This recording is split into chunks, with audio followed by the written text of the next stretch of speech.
சிரித்தாலே போதும் தெய்வங்கள் கூடும் என்று சொல்வார்கள் தாத்தா. ஆனால் நீங்கள் சிரித்தாக்கா நாங்கள் எல்லாம் ஒன்றா கூடுவோம் உங்களை பார்க்குறதுக்கு. இருங்க, தொப்பி போட்டுக்கிட்டா ஏன்டா தாத்தா நீங்கள் தொப்பி எல்லாமே கூட என்ன அழகாக இருக்கிறீங்க, ஃப்ரெஷ்ஷாக இருக்கிறீங்க. தொப்பியெல்லாம் கட்டி கூட நீங்கள் நல்லா இருக்கிறீங்க தாத்தா. ஆம் செல்வங்களே, என் மனைவியும் அதை தான் சொல்வார்கள். ஆனால் அவர்கள் வேறு விதத்திலே சொல்வார்கள். ஏங்க உங்களுக்கு மூளை வளரா கட்டி கூட முடி வளர்ந்துக்குதே, ஏன் அந்த தொப்பியை போட்டுன்னுக்கிறீங்கன்னு கேட்குவாங்க. அது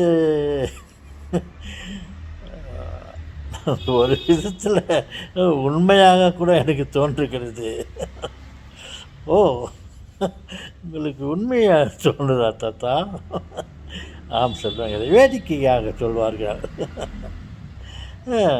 உங்களுக்கு மூளை வளர கட்டி கூட முடி வளர்ந்துன்னுக்குது தாத்தா, வளர்ந்துன்னுக்குதுங்களோ, ஏன் இந்த தொப்பியை மாட்டி நிற்கிறீங்கோ அப்படின்னு கேட்குவாங்க.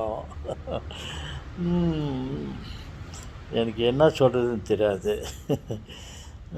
தொப்பியை மாட்டாதுன்னு சொன்னால் பரவாயில்ல, மூளை வளரா கட்டி கூட முடி வளருதுன்னு சொல்கிறாங்களே, இது எப்படிலாம் நியாயம் அப்படின்னு நான் நினைப்பது உண்டு.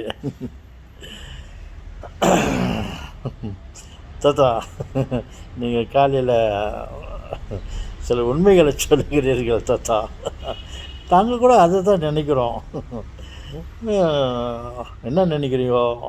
இல்லை, தாத்தாவுக்கு மூளை கொஞ்சோண்டு வரல இருக்குது, இல்லை கொஞ்சோண்டுக்குதா?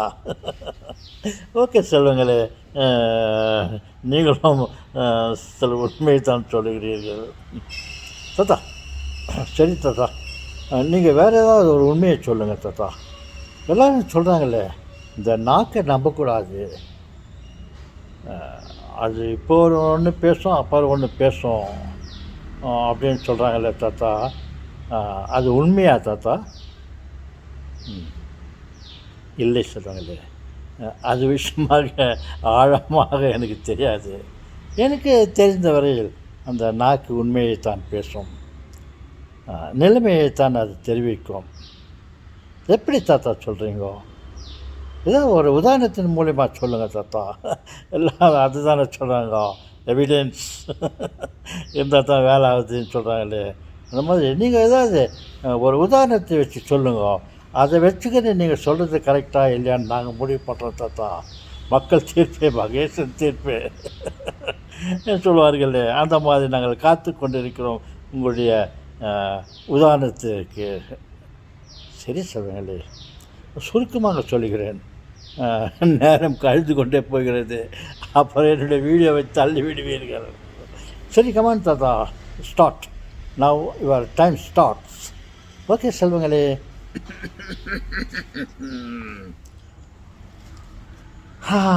இதில் எனக்கு ஒரு சந்தோஷம், ஆசை.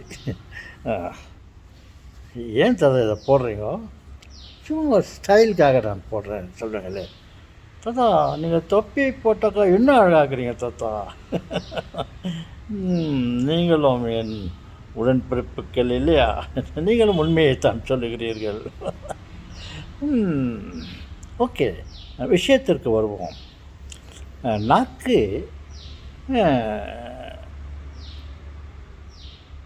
நாக்கை பற்றி சொல்லுகிறேன். பாருங்கள், நாம் எந்த ஒரு உணவை சாப்பிட்டாலும் அந்த உணவு எப்படி இருக்கிறது?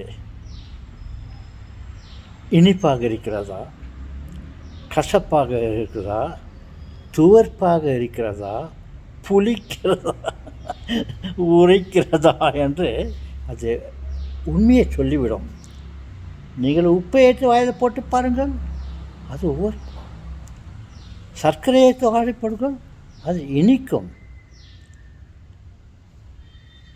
எதையாவது கசப்பாக இருக்கும் பொருளை சாப்பிட்டு பாருங்கள், அது கசப்பாக நேற்று புளிப்பு மாதிரி நீ காட்டுறீங்களே, ஏன் பட் நாக்கு வந்து உண்மையை சொல்லும். இந்த உதாரணத்தை வைத்துக்கொண்டு சொல்லுகிறேன். நாக்கு உண்மையை தான் பேசும், உண்மையை தான் சொல்லும் என்று சொல்லுகிறேன்.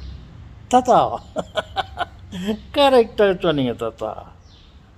அது தவறாக சொல்வதில்லை. சர்க்கரை போட்டால் அது இனிப்பாக இருக்கிறது என்று காட்டும். காரமாக இருப்பதை சாப்பிட்டாலாம் அப்படி என்று காரமாக இருப்பது அது உணர்வு தெரிவிக்கும். புளிப்பாக ஒரு புளியாங்காயை சாப்பிட்டு பாருங்கள், கோணப்புளியாங்காய்,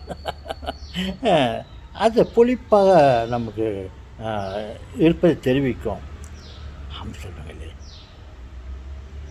தாத்தா, போதும் தாத்தா, போதும் தாத்தா. இந்த ஒரு உதாரணமே எங்களுக்கு போதும்.